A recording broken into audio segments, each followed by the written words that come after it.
हाय good morning dear student. आज के इस लेक्चर में बेटा हम लोग बात करेंगे class 11 English medium biology CBSE biology के चैप्टर नंबर 2। चैप्टर नंबर आपका कौन सा है बेटा?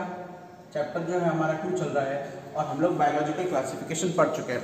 याद रखिएगा इस क्लासिफिकेशन के अंदर हम लोग टॉपिक कौन कौन से क्लियर कर चुके हैं। We have clear entire 5 groups में से बेटा मोनेरा पढ़ लिया, प्रोटिस्टा पढ़ लिया, मोनेरा और प्रोटिस्टा कंप्लीट कर चुके हैं हम लोग, ठीक है। And after that we are moving forward the middle part that is virus, viroid, prions and lichens, right. हम लोग वायरस के बारे में सब कुछ क्लियर कर चुके हैं, क्लियर है।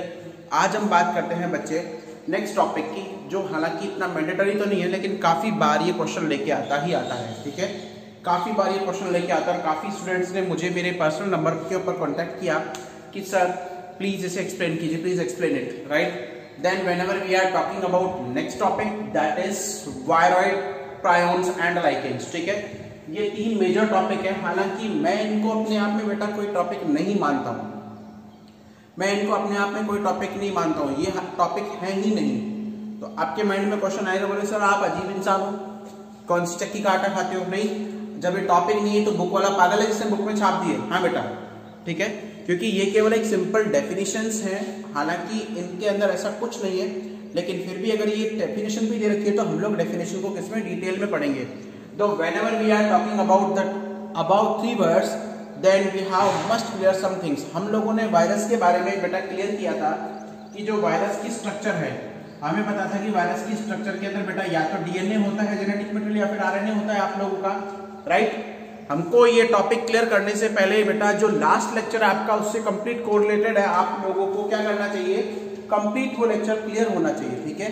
Then I will memorise. मैं आप लोगों को इसीलिए मेमोराइज करा रहा हूं कि आप लोग लास्ट लेक्चर को एक बार थोड़ा सा ध्यान से देखें, उसके बाद हम लोग क्लियर करें, ठीक है। तो वायरॉइड्स को पढ़ने से पहले और प्रायोन्स को पढ़ने से पहले हम लोग बात करेंगे वायरसेस के बारे में कि whenever we are talking about the virus structure then virus contain a proteinaceous coat, जिसे आप लोग कैप्सिड बोलते हैं, राइट। और जब मैंने आप लोगों को बेटा टीएमवी में बताया था, टोबैको मोज़ेक वायरस में बताया था, तो वहां पर कुछ इस तरीके का स्ट्रक्चर बनाया था हम लोगों ने, याद हो तो आप लोगों को, ठीक है, कि entire is known as capsid. पूरा का पूरा क्या कहा जाता है? कैप्सिड कहते हैं। Single unit is known as capsomere. Single unit क्या कही जाती है बेटा? कैप्सोमियर कही जाती है, राइट। अब entire thing is known as capsid and single unit is known as capsomere, right. And the capsomere cover single RNA molecule. Capsomere क्या है? आरएनए मॉलिक्यूल कवर करता है, ठीक है। प्लांट के केस में होता है ये। एनिमल के केस में जेनेटिक मटेरियल बेटा वायरस में क्या होता है? डीएनए होता है। लेकिन हम यहाँ प्लांट को कंसिडर करेंगे तो सिंगल स्ट्रैंडेड जो आरएनए है, single stranded RNA is covered by the capsid और capsomere, okay. Single stranded RNA is covered by capsid और capsomere. Exactly when we are moving to forward the viroids then viroids are, अब सुनिएगा मेरी बात, simple है और कुछ नहीं है। एक लाइन की डेफिनेशन आपके एनसीईआरटी में दी है, लेकिन हम थोड़ा सा डिटेल में जाएंगे, ठीक है, क्योंकि नीट के पॉइंट ऑफ व्यू से हम लोग थोड़ा सा डिटेल के अंदर जाएंगे। वायरॉइड्स क्या है? These are the simple particle that are smaller than virus, ठीक है। These are the simple proteinaceous part that are the smaller than the virus, ठीक है, जो वायरस के से क्या है? छोटे हैं। जो वायरस से क्या है बेटा? छोटे हैं, ठीक है, ओके। क्लियर है? क्लियर है ना बच्चे? क्लियर है। अब आगे बात करते हैं हम लोग की वायरॉइड्स की डिस्कवरी किसने की थी। सुनिएगा मेरी बात कि 1971 में बेटा टीओ डाइनर, ये काफी बार क्वेश्चन आता ही आता है। टीओ डाइनर ने बेटा क्या की थी? इसकी डिस्कवरी की थी। कब की थी? 1971 में, 1971 में, ओके।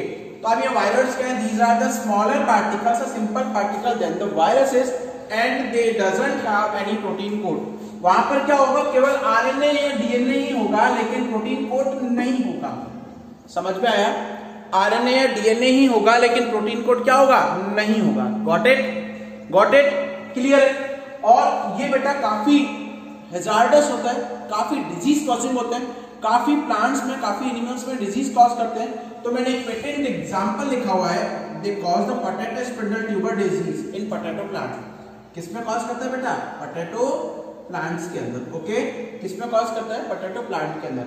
नेक्स्ट अगर हम लोग बात करें, इसमें होता क्या है एक्चुअल में? It contain only free RNA molecule. इसमें क्या है? केवल फ्री आरएनए मॉलिक्यूल ही होता है that have the low molecular weight. इसका मॉलिक्यूलर वेट क्या है?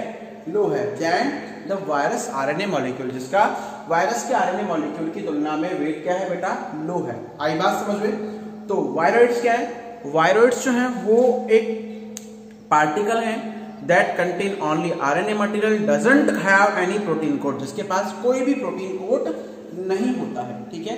Discovered by T O Diener in 1971 and they have the low molecular weight RNA molecule, right. Clear है, क्लियर है। Now we are moving forward the prions, ठीक है। अब हम prions की तरफ मूव करते हैं। आई बात समझ में। अब प्रायोन्स की बेटा स्टडी करने से पहले मैं एक फॉर्मूला बताता हूं आपको। फॉर्मूला क्या है बेटा, 3P, इसको P3 फॉर्मूला भी बोलते हैं। First P is for prions P, first P बेटा इस प्रायोन के लिए, सेकंड प्रोसीनर के लिए, और थर्ड है प्रोटीनेशियस पार्ट। आई बात समझ में, समझ में आया, क्लियर है ना। कि प्रायोन्स क्या है, prions are the proteinaceous infectious particle, ठीक है। ये प्रोटीनेशियस इन्फेक्शियस पार्टिकल, यानी कि जब वायरस में से आप केवल कैप्सूल को अलग कर दो, वायरस में से जब आप केवल कैप्सूल को अलग कर दो तो कैप्सूल क्या होता है बेटा, प्रोटीनेशियस इन्फेक्शियस पार्टिकल है। क्लियर है, यानी इनके पास कोई भी जेनेटिक मटेरियल नहीं होता, इनके पास कोई भी जेनेटिक मटेरियल या फिर डीएनए नहीं है। क्लियर है ना बेटा, ओके। तो क्या डिस्कवरी किसने की थी, it was firstly discovered by the Prusiner. याद रखिएगा साइंटिस्ट के नाम, it was firstly discovered by the Prusiner and the Prusiner was awarded with the Nobel prize. और प्रोसीनर को क्या मिला था, नोबेल प्राइज मिला था। किसकी, कि उन्होंने प्रायोन्स का रोल बताया था किसमें, अल्जीमर मेडकाउ डिजीज में, ठीक है। अल्जीमर मेडकाउ डिजीज के अंदर उन्होंने क्या डिस्कवर किया था कि प्रायोन्स का रोल क्या होता है, ठीक है, अल्जीमर मेडकाउ डिजीज के लिए। तो उसके लिए प्रोसीनर को क्या मिला था, Prusiner was awarded with the Nobel prize, Prusiner was awarded with the Nobel prize, okay. Now we are moving forward the structure. अगर हम बात करें स्ट्रक्चर की, तो prions are the infectious proteinaceous particle, ठीक है। इसमें जेनेटिक मटेरियल नहीं है, तो दोनों में डिफरेंस क्या है, contain RNA only and it contain only protein. याद रखिएगा, दोनों में डिफरेंस भी आ सकता है काफी बार। पेपर सेक्टर के माइंड का कोई भरोसा नहीं कि वो क्या करे, ठीक है। अच्छा, यहां पर मैंने लिखा है कॉजेस, क्योंकि बेटा प्रायोन्स भी जो है वो वायरस की तरह क्या होते हैं, डिजीज कॉजिंग एजेंट होते हैं। क्या होते हैं, डिजीज कॉजिंग एजेंट होते हैं। देन अभी कौन कौन से डिजीज करता है, हालांकि नाम याद रखने की रिक्वायरमेंट है, बोर्ड में तो नहीं पूछेगा, लेकिन काफी बार नीट के अंदर ये डिजीज आ जाती है, ठीक है। तो आप कौन सा है, स्कैर्पी in sheep and got, स्कैर्पी disease होती है शीप एंड गॉट के अंदर, उसमें बेटा उनके बाल वगैरह झड़ने स्टार्ट हो जाते हैं, ठीक है। क्रूज-फेडरल जो है वो जैकब सिंड्रोम है, जिसे आप लोग जैकब सिंड्रोम बोलते हो, ये डिजीज होती है। मेडकाउ डिजीज होती है, जिसे आप मेडकाउ डिजीज को आप लोग दूसरा नाम है बोवाइन स्पॉन्जीफोरम एन्सेफेलोपैथी, ठीक है, बोवाइन स्पॉन्जीफोरम एन्सेफेलोपैथी, ये भी बेटा प्रायन से होती है। और आपकी कोरल डिजीज है, जिसे आप लोग लाफिंग डेथ बोलते हो, ठीक है, ये भी आप लोगों के प्रायोन्स होती है। एक और क्वेश्चन है प्रायोन्स के कॉन्ट्रास्ट में, कि जो लाफिंग डेथ डिजीज है, इसके बारे में इसके साइंटिस्ट का नाम पूछा था, who discovered the laughing death disease, it was discovered by the Gajdusek and Gajdusek was awarded with the Nobel prize for this discovery, ठीक है। ग्लुटसेक को इसकी डिस्कवरी के लिए क्या मिला था बेटा, नोबेल प्राइज मिला था, ठीक है, ओके। क्लियर हो गए दोनों टॉपिक, छोटे से सिंपल से टॉपिक है, यानी कि वायरस जो है वो इन्फेक्शियस न्यूक्लियस पार्टिकल्स हैं और प्रायोन्स जो इन्फेक्शियस प्रोटीन पार्टिकल है, ठीक है, ओके। अब बात करते हैं बेटा लाइकेन्स की। काफी बार ये क्वेश्चन आता है, इंपॉर्टेंट है, क्लास 12th के अंदर तो इसका रोल आएगा पूरा का पूरा, ठीक है। लाइकेन्स क्या है, these are the symbiotic association, symbiotic मतलब सहजीवी,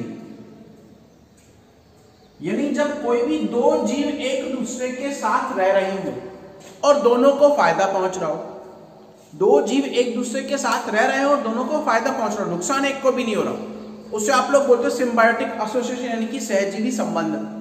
क्लियर है, ये एग्जांपल आता है आपका सिम्बायोटिक एसोसिएशन का, ओके, क्लियर है ना। अब सिम्बायोटिक एसोसिएशन बेटा किसका है, एल्गी का है और फंजाई का है। किसका है, याद रखिएगा, एल्गी का और फंजाई का। यहां पर एक आएगा माइकोराइजा वर्ड आएगा, माइकोराइजा हालांकि 12th में आएगा डिटेल में, वो बेटा प्लांट और फंजाई का होता है, एल्गी का नहीं होता। अच्छा, एल्गी क्या है, हम लोगों ने पढ़ा था, algae are commonly grouped in the plant group, ठीक है। वो किस ग्रुप में आती है बेटा, प्लांट के ग्रुप में आती है। वो किस ग्रुप में आती है, प्लांट के ग्रुप में आती है, ठीक है। और प्लांट के ग्रुप में आती है तो इनके पास क्या होगा बेटा, क्लोरोफिल होता है। क्या होता है, chlorophyll, that means they are autotrophic. याद रखिएगा, ये काफी वर्ड आते हैं, ये क्या है, ऑटोट्रोपिक है, क्लियर है। एल्गी प्लांट के थैलोफाइट्स ग्रुप में आती है एंड दे आर ऑटोट्रॉपिक, और ये क्या है, ऑटोट्रॉपिक है, यानी कि इनके पास क्लोरोफिल कंटेंट होता है। आई बात समझ में? अब ये क्लोरोफिल कंटेंट है, ठीक है, तो ये किस ऑटोट्रॉपिक होगी, तो मतलब they make their own food, वो अपना फूड क्या बनाएगी, खुद बनाएगी। तो आप सुनिएगा क्या होता है, जो लाइकेन्स है बेटा उसमें अपर पार्ट में तो होता है आपका एल्गी, यानी ये क्या बनाता है, फूड को बनाता है, और लोअर पार्ट है उसमें क्या होता है, फंजाई, ठीक है। Algal part is named as phycobiont. Algal part को आप लोग क्या बोलते हो, फाइको। फाइको सुनिएगा, पी फॉर प्लांट, प्लांट का पी और फाइको का पी कॉमन है, ठीक है। Algal part is known as phycobiont. आई बात समझ में? एल्गल पार्ट को आप लोग क्या बोलते हो, फाइकोबायोंट बोलते हो, क्लियर है। While the fungal part is known as mycobiont. Fungal part को क्या बोलते हो, माइकोबायोंट। फंगल पार्ट को क्या बोलते हो आप लोग बेटा, माइकोबायोंट, क्लियर है ना, क्लियर है। अब एक और बात कि जब एल्गी फूड बना रही है, अब दोनों को फायदा हो रहा है, मतलब भाई फूड तो फंजाई को बना कर दे रही है। आजकल बेटा बदले में, लेने देने के बदले में कोई काम नहीं करता, ठीक है ना भाई, कौन फालतू में एफर्ट लगाए। तो फंजाई बदले में क्या करेगा, फंजाई जो है बेटा फूड मेकिंग के लिए जो रॉ मटेरियल है, आई बात समझ में, काफी बार आपसे पेपर सेटर क्वेश्चन पूछ लेता है कि what is the role of fungi in the lichen. Fungi क्या है, हम लोग पढ़ चुके हैं और अभी पढ़ेंगे भी कि फंजाई जो है एब्जॉर्बिंग एजेंट है, जो क्या सोखता है, ठीक है। प्लांट के केस में नहीं आता, स्टार्टिंग में जब 3 किंगडम का आया था तब तो इनको प्लांट में रखा गया, लेकिन फिर अलग कर दिया गया, ठीक है। तो ये एब्जॉर्ब करता है। अब एब्जॉर्ब किसको करेगा, मिनरल को करेगा, वाटर को करेगा, ठीक है। तो ये मिनरल और वाटर प्रोवाइड कराता है किसके लिए, एल्गी को देता है, किस चीज के लिए, फूड मेकिंग के लिए, क्लियर है, क्लियर है। यानी फंजाई जो है provide the raw material for the food synthesis while algae synthesise food and provide the fungi, ठीक है। एल्गी जो फूड को सिंथेसाइज करता है, लेकिन ये रॉ मटेरियल फंजाई देता है, ओके। और सेकंड थिंग इज है कि फंजाई को बेटा एल्गी के अंदर शेल्टर मिल जाता है, क्लियर है। एक और खास बात, lichens are also considered as a pollution indicator. होते कहां है बेटा ये, पहली बात, इनका जो शेल्टर है कहां होता है, आप लोगों की मीडो एरियाज में, ठीक है, यानी दलदली एरियाज में, आप लोगों के टेरेस्ट्रियल एरियाज में, पथरीली जमीनों के अंदर लाइकेन्स आपको मिलेंगे। अगर राजस्थान में आप जाओगे तो माउंट आबू साइड आपको काफी मात्रा में लाइकेन्स बनेंगे, ठीक है, ओके। ये पॉल्यूशन इंडिकेटर है, यानी कि जहां पर अगर पॉल्यूशन ज्यादा होगा, अगर पॉल्यूशन का अमाउंट इंक्रीज होगा, तो लाइकेन जो वहां ग्रो नहीं करेंगे, लाइकेन कुडंट ग्रो, ठीक है, ओके। और पॉल्यूशन जहां कम होगा वहां लाइकेन इजीली ग्रो कर जाएगा, क्लियर है। तो it is a natural pollution indicator, इसे आप लोग नेचुरल पॉल्यूशन इंडिकेटर भी बोलते हो, क्लियर है, नेचुरल पॉल्यूशन इंडिकेटर बोलते हो, got it, got it. And this is completed with your viruses, lichens and primates, clear है, थैंक यू।